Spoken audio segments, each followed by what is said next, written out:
এ ওখানে কট খাইতেছে, সে ওখানে কট খাইতেছে। পরে শুনি কি এরা নাকি মেসি রোনালদোর থেকে বড় বড় খেলোয়াড়। আর আমাদের আছে পাগলের কারখানা। আর ভিলেনের যে ছোট পিস্তল, ওই পিস্তল দিয়ে এত গুলি বাইর হয়। কখন খাইলে কি খাইলে দেখলাম না তো, মুখে দেখবা কেমনে, আমি তো বাস খাইছি।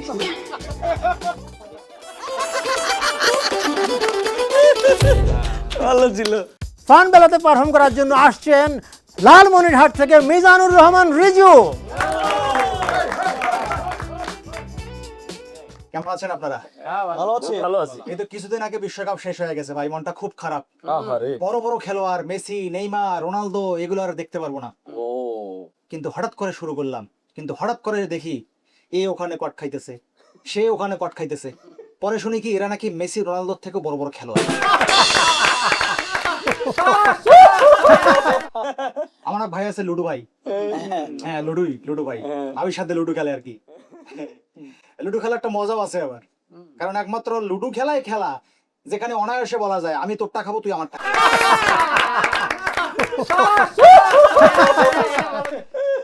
কি একটা অবস্থা ভাই। তো এই লুডু ভাই তার গার্লফ্রেন্ডের বাসায় গেছে ফুটবল খেলা দেখতে বিশ্বকাপের সময়ে। বাসায় কেউ নাই, ওই গার্লফ্রেন্ড সহ বসে ফুটবল খেলা দেখা শুরু করছে।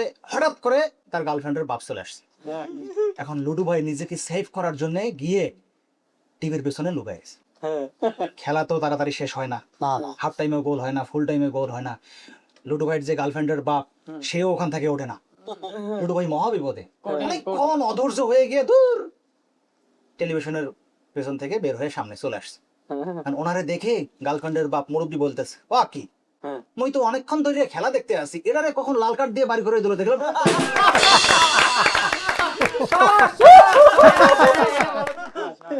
আমার লুডু ভাইয়ের এক বন্ধু আছে, তার নাম হলো ছক্কা। লুডু ভাই তার এই বন্ধু ছক্কা সহ অনেক আগে এক জায়গায় জঙ্গলে ঘুরতে গেছে। ঘুরতে গিয়ে এক গভীর জঙ্গলে পড়ে গেছে, আর বের হতে পারে না। এবার জঙ্গলের যে লিডার সর্দার ডাক দিছে, ধরে নিয়ে আয়, তোরা এখানে ঢুকছিস, এখন তোদের শাস্তি দিতে হবে। এখন প্রথমে ডাকছে ছক্কারে। ছক্কা আসছে, হুজুর বলেন। কয় তোর প্রিয় খেলা কি? বলছে ক্রিকেট। তো লোকজনকে বলে, এই একটা ক্রিকেট বল নিয়ে আয়, নিয়ে এসে ওর পেছনে দিয়ে ছেড়ে দে। যথারীতি একটা নিয়ে এসে ওর পেছনে দিছে, ওদিকে করে হাসতেছে। মানুষ ভাই কি রে, তোর পেছনে ক্রিকেট বল, তুই হাসতেছিস? কয় হাসতেছি তো এই কারণে না, কারণ আমার পরে যে আসবে লুডু, ওর পছন্দ আবার ফুটবল।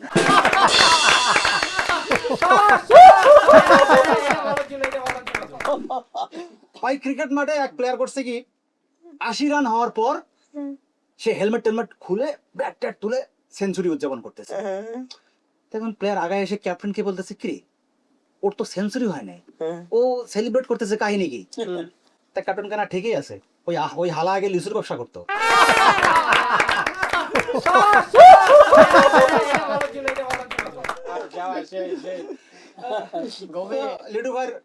লুডু ভাইয়ের ওয়াইফ ভাবি প্রেগনেন্ট, হাসপাতালে ভর্তি। তো অবস্থা জানার জন্য লুডু ভাই ফোন দিছে। তো ভুল করে ফোন হাসপাতালে না গিয়ে গেছে স্টেডিয়ামে। স্টেডিয়ামে আবার অস্ট্রেলিয়া আর বাংলাদেশের টেস্ট ম্যাচ চলতেছে। ফোন করছে, হ্যাঁ কি খবর? তো ফোন তুলে বলতেছে, না খবর ভালো, অলরেডি 3টা আউট হয়ে গেছে, লাঞ্চের পর বাড়ি থাকতেছে।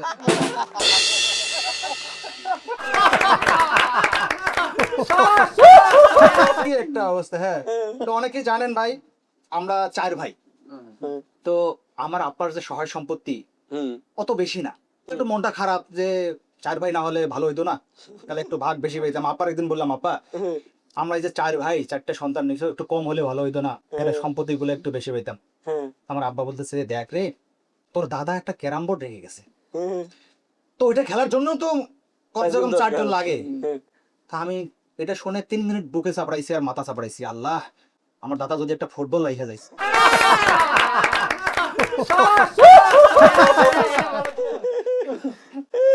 এক জায়গায় টেবিল টেনিস খেলা হয়েছে। হ্যাঁ, টেবিল টেনিস খেলা হচ্ছে, আমার খালু মুরব্বী, সে অনেকক্ষণ থেকে দাঁড়ায়া হেইল্লা দুইল্লা 2-2.5 ঘন্টা খেলা দেখতেছে। তো একজন এসে অনেকক্ষণ নোটিস করা বলতেছে, খালু আপনার মনে হয় টেবিল টেনিস খুব পছন্দ না? কয় না রে বাকু, পছন্দ তো না। কয় এতক্ষণ থেকে তো দেখতেছেন যে? কয় না, দেখার চেষ্টা করতেছি আর বোঝার চেষ্টা করতেছি, এই 2-2.5 ঘন্টা যে ডিমটারে বাড়ি মারতেছে, এইটা পারছে কোন মুরগি?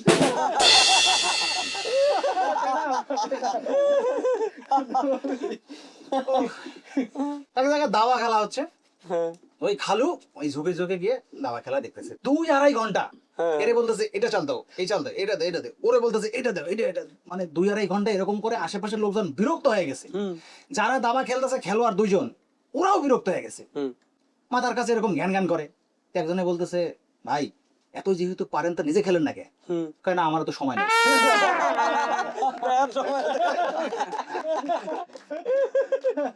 বিশ্ববিখ্যাত একজন দৌড়বিদ ছিল উসাইন বোল্ট, জানেন তো? উসাইন বোল্ট একবার ইন্ডিয়া আসছে। ইন্ডিয়া এসে রাত্রেবেলা একটা ক্লাবে গেছে, কিন্তু সেখানে নিয়ম হচ্ছে যে নিজের বউ ছাড়া ঢোকা যাবে না। গেটে আটকায় দিছে যে না আপনি গার্লফ্রেন্ড নিয়ে আসছেন, ঢোকা যাবে না, আপনার ওয়াইফ লেগ। সে তো মহারাগ, আপনি চেনেন আমি কে? আমি বিশ্বের দ্রুততম মানব, আমি সারা বিশ্বের দ্রুততম মানব Usain Bolt, Jamaican Usain Bolt, সবাই চেনে। যিনি আটকাইছে বলছে ও তাহলে তো ভালোই হলো, যান এক দৌড়ি গিয়ে বৌড়ি নিয়ে আসেন।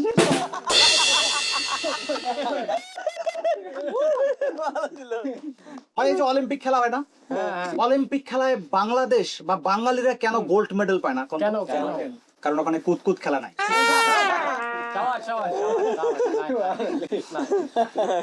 আবার দেখবেন যে বাংলাদেশের জাতীয় খেলা কি? হাডুডু বা কাবাডি, এই তো। অথচ আপনি সার্চ করে দেখেন যে একটা দেশের জাতীয় খেলা হাডুডু, ওয়ার্ল্ড র্যাঙ্কিং এ তার স্থান হয়েছে 5ম। এটা কেন? ইগো, ওর পায়ে হাত দেবো নাকি আমি?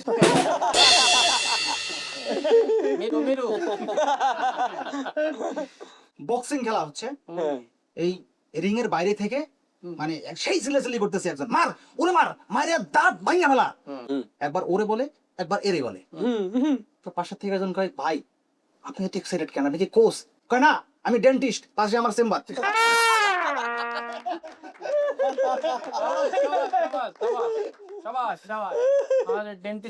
আমার বউ একদিন আমারে বলতেছে চলো আমরা যন্ত্রণা যন্ত্রণা খেলি। শুনে আমি অতক্ষণ প্রথমে আমিও এরকম হাসছিলাম। তা বললাম এটা কেমন? কয় আমি দরজার চিপায় আঙ্গুল দেবো আর তুমি হুই হুই করেছিল।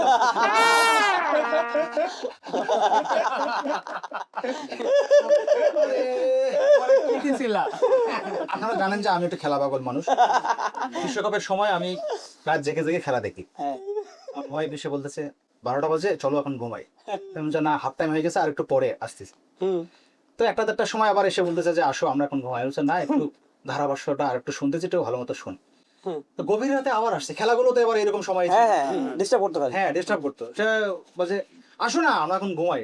বললাম দাঁড়াও দেখি কে প্রাইজ গুলো কে কোনটা নেয়।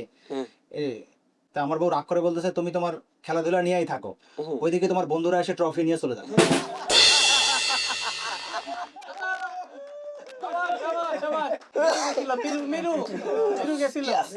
ভাই ফুটবল একটা দেখবেন যে জনসাধারণের খেলা না, গলিতে গলিতে এমন কোন জায়গা নাই যে মানুষ ফুটবল খেলে না। হ্যাঁ আবার দেখবেন ক্রিকেট, এটা আর একটু পশ খেলা, মানে আর একটু আপার ক্লাসের মানুষজন এগুলো খেলে। তো যারা দেখবেন যে আরো আপার ক্লাস তারা কি খেলে? হয় টেবিল টেনিস খেলে, নাহলে আরো আপার ক্লাস যারা তারা কি খেলে? গলফ খেলে। রাইট? এ থেকে কি বুঝলেন আপনারা? যে যত বড় লোক তার বল তত ছোট।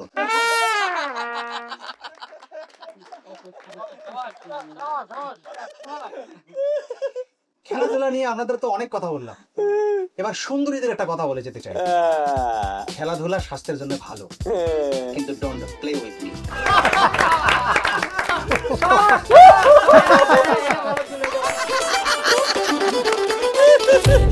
ভালো ছিল। ফান বেলাতে পারফর্ম করার জন্য এবার আসছেন বরিশাল থেকে ফাইজা হাসিন শৈলী। হ্যালো এভরিওয়ান, কি অবস্থা? কিন্তু আমি ভালো নাই বুঝছেন। এই ছুটির দিনে শুক্র শনিবার বলেন কাজ করতে ভালো লাগে? কিন্তু কিছু করার নাই, আসলে আমার বড় ভাই শ্রদ্ধেয় দীপজল ভাই সানডে মানডে ক্লোজ। কিন্তু আমি বুঝতেছি না যে দীপজল ভাই কোন সানডে মানডে ক্লোজ করছে, কারণ আমার সানডে মানডেও কিন্তু ক্লোজ। আই মিন আমার নাকে অবরোধ চলতেছে, এখন আপনাদের কিছুক্ষণ আমার ঘ্যান ঘ্যানানি শুনতে হবে। আলহামদুলিল্লাহ। ছোটবেলা থেকে আমি বাংলা সিনেমা দেখে বড় হয়েছি। তো এখন বাংলা সিনেমা নিয়ে আমার মনে অনেক প্রশ্ন। প্রথম প্রশ্ন, সেটা আমি আপনাদেরও জিজ্ঞেস করতে চাই, এই যে সিনেমায় ভিলেনরা জোরে জোরে হাসে কেন? কেউ বলবেন? শাকিল বলতে পারে। আনন্দে আনন্দে আনন্দে হাসে। আর আর কেউ? আনন্দে না, ওইটা হচ্ছে খুশিতে আসে। খুশিতে হাসে। একটু পরে ভাত খাবে সেজন্য। আমার মনে হয় নায়িকার ডায়লগ শুনে হাসে, কারণ নায়িকা এসেই বলে, শয়তান তুই আমার দেহ পাবি কিন্তু মন পাবি। ভিলেন চিন্তা করে মনটা কে চাইছে। তারপরে যখন ভিলেনের সাথে মারামারি করতে যায়, 10-20 জন ভিলেন নায়ককে ঘিরে দাঁড়ায়, মনে হয় আজকে তো নায়ক উদুম কেলানি খায়াই যাবে। কিন্তু যখন মারামারি শুরু হয়, এই ভিলেন গুলো লাইন ধরে এক একজন মাইর খায়। আর ভিলেনের যে ছোট পিস্তল, ওই পিস্তল দিয়ে এত গুলি বাইর হয়,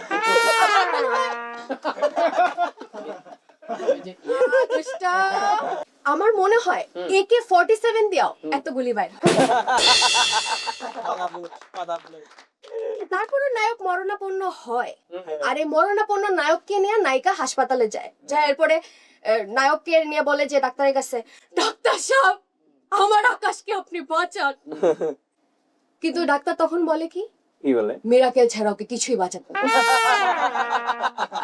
আর মিরাকেল কে করবে? নায়িকা। নায়িকা কি করবে যে আকাশের বুকের উপর, আকাশ এমনি পড়ে আছে, আকাশের বুকে, আকাশ ওঠো ওঠো, আকাশ একটুকে বললাম বেডি এমনি পড়ে আছে, আর থেমালো নদী। আকাশ মৃত্যুকে ছুঁয়ে টাক করে ফেরত। কিন্তু হাসপাতালে বা এই রিলেটেড যে সবচেয়ে কঠিন কাজ ছিল বাংলা সিনেমায়, মায়ের অপারেশনের টাকা হাসপাতাল পর্যন্ত পৌঁছানো। রাস্তায় যাইতে যাইতে হঠাৎ একটা মাইক্রো আসে, আর আবার এই মা, নায়িকার মায়ের অবাধ্য সন্তান, সারা জীবন মায়ের একটা কথা শুনে নাই, কিন্তু যেই মা মরতেছে, মরে গেছে, তখনই মা কথা বলো, মা কথা বলো। এটার জন্য অনন্ত জলিল ভাই একটা ডায়লগ বানাইছে, মৃত লাশকে কি কখনো কথা বলতে?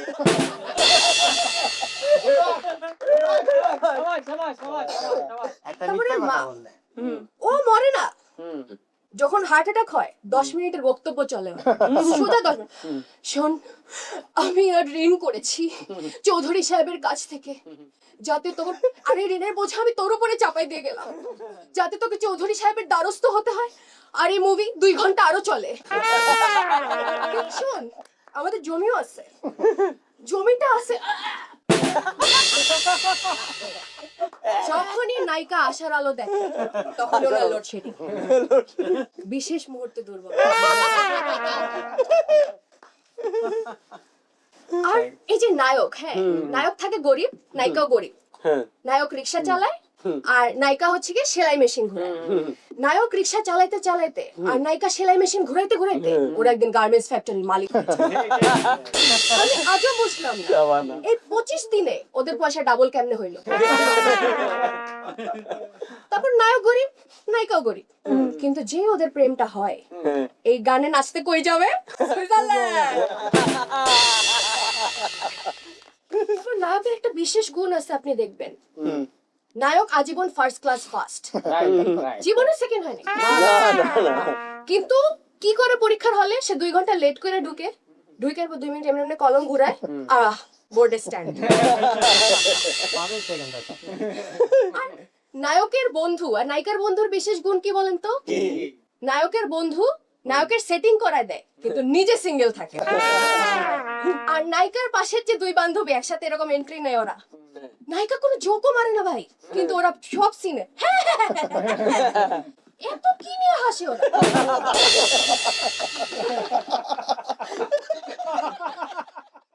তারপরে হ্যাকারম্যান থাকে কিছু, হ্যাকিং মুভিগুলোতে, Bangla cinema, hacking Bangla cinema থাকে। তো হ্যাকিং বাংলা সিনেমায় কি করে হ্যাকারম্যান এভাবে 10 সেকেন্ড ল্যাপটপ চাপে, স্যার আমরা মাত্র 10 সেকেন্ডে সিস্টেম হ্যাক করে ফেলেছি। কিন্তু বাস্তব জীবনে কি হয়, আমার কম্পিউটার ঠিকমতো ওপেন হইতে ওর 10 সেকেন্ড লাগে। আমার আরেকটা প্রশ্ন আছে, আপনাদের উদ্দেশ্যে ছুড়ে দিচ্ছি। এই যে আনোয়ার সাহেব সিনেমা শুরু হইতে না হইতে এই লোকের হার্ট অ্যাটাক আসে।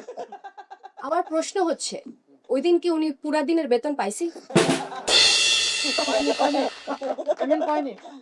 তারপরে যে মা থাকে যে, হ্যাঁ, এই মায়ের মরা নিয়ে তো কান্নাকাটির কি আছে? সারা জীবন উনি খালি মরণের কথাই বলছে।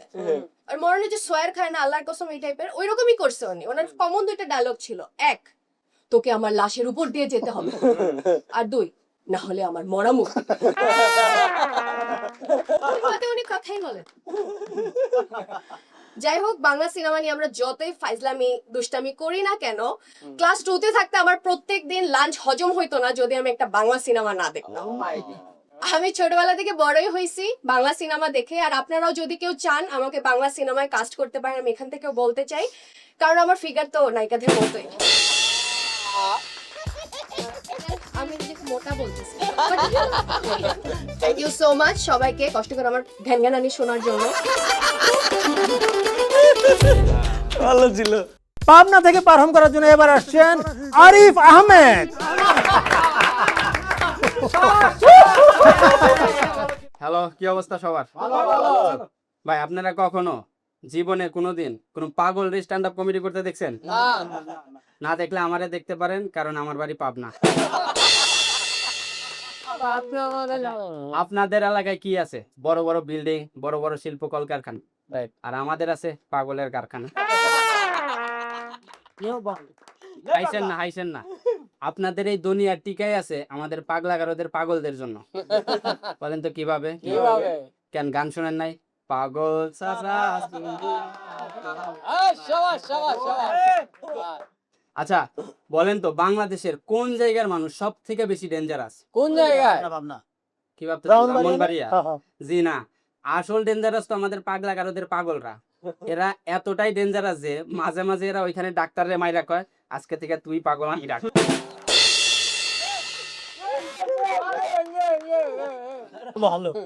এটা তো ভাই কিছুই না। একবার বিশ্ব স্বাস্থ্য সংস্থার মহাসচিব আসছে পাগলাগারোতে ডাক্তারদের সাথে মিটিং করতে, যে কিভাবে পাগলদের মানসিক স্বাস্থ্যের উন্নতি করা যায়। টানা 3 ঘন্টা মিটিং করার পর সে বুঝতে পারছে এইখানের একটাও ডাক্তার না, সব পাগল। এখন তার মানসিক স্বাস্থ্যের উন্নতির জন্য চিকিৎসা চলতেছে। আরেকবার কি হয়েছে, এক পরিদর্শক আসছে দেখতে যে পাগল ঠিক হয়েছে কিনা। আইসা দেখে এক পাগল হাউ মাউ করে বুক চাপড়ে কাঁদতাছে। এটা দেখে একজনে জিজ্ঞেস করলো, কি ব্যাপার, ওর কি হয়েছে? কয়, স্যার আর বললেন না, ওর বউ ওরে ছেড়ে চলে গেছে। পাশে দেখে আর এক পাগল ওর থেকে বেশি জোরে জোরে হাউ মাউ করে কাঁদতাছে বুক চাপড়ে। কয়, ওর কি হয়েছে? কয়, স্যার এই যে এর বউ যেটা সাইডা চলে গেছে, ও ওইটা বিয়ে করছে।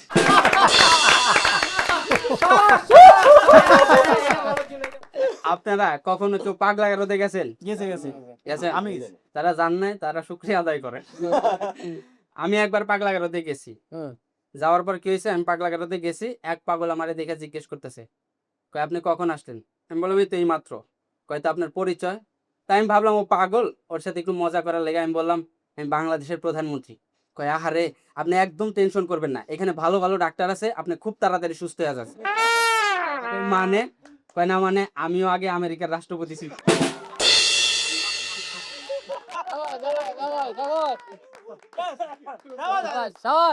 একটু সামনে যায় দেখি এক পাগল আর এক পাগলরে বলতেছে, কয়, এই তুই কি কম্পিউটার চালু করতে পারোস? কয়, কেন তুই পারোস না? কয়, না। কয়, এর লেগেই মানুষ তোরা পাগল কয়। আচ্ছা এক কাম কর, রিমোটটা নিয়ে আমি চালু করে দিই। আমি তাহলে চিন্তা করলাম যে ভাই এইখানে আমি বেশিক্ষণ থাকলে আমিও পাগল হয়ে যাবো, তাড়াতাড়ি বের হই। বের হইছি, গেটের সামনে দেখি 2 পাগল দাঁড়ায় আছে। একটা একদম জামা কাপড় ছাড়া, আর একটা ছোট গামছা পরা। তো ওই গামছা পরা পাগলটা জামা কাপড় ছাড়া পাগলটা বলতেছে, কয়, এই তুই যে এইভাবে এত মানুষের সামনে এইভাবে জামা কাপড় ছাড়া দাঁড়ায় আসছ, তোর লজ্জা করে না? কয়, লজ্জা করলে কি করবো, আমার তো পরার কিছু নাই। কয়, ও এই কথা, আচ্ছা এক কাম কর, তুই আমার গামছাটা পাবনা একটা ভাই আজব জায়গা, আজব জায়গা। ব্রাজিলের রলতে গলতে যেমন ফুটবলার পাওয়া যায়, পাবনার রলতে গলতে পাগল পাওয়া যায়। আমাদের দেখলেও বুঝা পাওয়া গেছে একটা। এই পাবনা বাড়ি হওয়ার কারণে আমি আছি বিপদ। পাবনা বাড়ি হওয়ার কারণে আমার প্রেম হয় না। আমি প্রেম পাগল মানুষ, তাও আমার প্রেম রাশি খুব খারাপ। আমার প্রেম রাশি এতটাই খারাপ যে ভাই আমি এই পর্যন্ত 27টা মেয়েরে প্রপোজ করছি, তার মধ্যে 29 জন আমার রিজেক্ট করছে। এখন ভাবতেছেন যে 27 জনের মধ্যে 29 জন কেমনে রিজেক্ট করে? 2 জন অগ্রিম কইরা রাখছে, এর মধ্যে শৈলীও আছে। ওরা পাগল ছিল। এত রিজেকশন খাওয়ার পরেও আমি আমার এই ক্ষুদ্র জীবনে 3টা মেয়ের সাথে প্রেম করার উদ্দেশ্যে ডেট করছিলাম। এর মধ্যে 2 জন ছিল খুব মারাত্মক ভাই, একজন সিগারেট খেতো আর একজন লতা পাতা খেত। তবে 3 নাম্বারটা আবার ভালো ছিল, ও ওইসব খাইতো না, ওইটা বোতল খাইছে। দামে দামে তো আমি চিন্তা করলাম যে না, এইভাবে হবে না, আমাকে অন্য উপায় খুঁজে বের করতে হবে। তো আমি অনেক কষ্টে অনলাইনে একটা মেয়ের ইমপ্রেস করছিলাম। করার পর কিছুদিন কথা বলছি, কথা বলার পর পাবনার একটা বড় রেস্টুরেন্টে দেখা করতে গেছি। যায়া দেখি ওই মেয়ে, ওর সাথে ওরা আরো 3 বান্ধবী নিয়ে গেছে। আনার পরে ওরা 4 জন এক টেবিলে বসছে, আমার একা এক টেবিলে বসে। বসানোর পরে 4 জন ইচ্ছা মতো খাইছে। খাওয়ার পরে খাবার খাইছে, হ্যাঁ, লিমন ভাই এমন ভাবে বলতেছে। যাই হোক, বসার পর 4 জন ইচ্ছা মতো খাইছে। খাওয়ার পরে বিল আসছে 6,990 টাকা। আমি বিল দিতে গেছি, এমন সময় মেয়েটা আমারে বলতেছে, কই কি ব্যাপার আলি, তুমি কিছু খাইলা না? তুমি খাইছি খাইছি। কই খাইছো মানে কখন খাইলা, কি খাইলা, দেখলাম না তো। আমি কই দেখবা কেমনে, আমি তো বাস খাইছি।